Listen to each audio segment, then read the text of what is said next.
দোকানপাটে আর ভিক্ষাতে যাব না। সরকার আমাদেরকে একটা দোকান দিছে, এলা যদি দিনেন এলা স্বামীক ধরিয়ে খামো। আমরা যেটি বলি সেটি আমরা বাস্তবায়ন করি।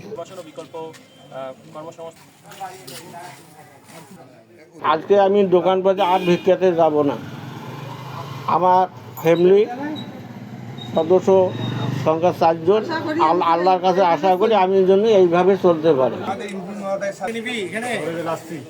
আমি হাট বাজারে দোতরা বাজারে গান গাইছিলাম, গান গেয়া কিছু কালেকশন করছিলাম, করিয়া ফ্যামিলিটা আমি চলাইছিলাম। এখন এদিক মধ্যে সরকার আমাদেরকে একটা দোকান দিছে, বা মন্ত্রী মহোদয়ের অসুলায় বা সমাজসেবা অসুলায়। তা এখন আমরা যদি আমাদেরকে কেউ সহযোগিতা করে দোকানটার কিছু মালপাতি তুলতে পারবো, তাহলে ভালো আমি চলতে পারবো। আমার স্বামী ভাই আমরা ভিক্ষা খাতে করে খাই, আমার বেড়াবেটি ধারে না। আমি এই যে 2 জনের করি মিলি খাই। এলা না পারবো, এলা যদি দিনেন আর ভিক্ষে টিক্ষে করি আরো এলা স্বামীক ধরিয়ে খামো।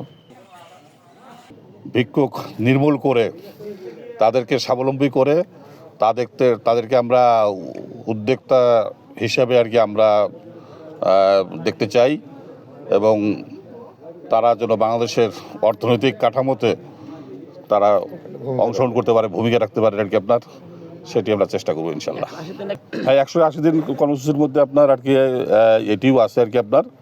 আমাদের আসলে নির্বাচনী ইশতেহার যেগুলো ছিল সবগুলোর অংশবিশেষ 180 দিন কর্মসূচির মধ্যে রয়েছে, এবং এই 180 দিন কর্মসূচিতে আর কি আমরা মূল্যায়ন করব আর কি, যে আগামীতে আমাদের এই কর্মসূচিগুলো বাস্তবায়ন আমরা পরবর্তীতে আরও কীভাবে আপনার স্পিডলি আর কি করতে পারবো আর কি আপনার, সেটি আমরা লক্ষ্য করব।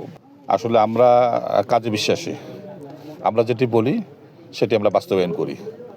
পূর্বের সরকার কি করছে না করছে তার মূল্যায়ন আর কি আপনার দেশবাসী করবে।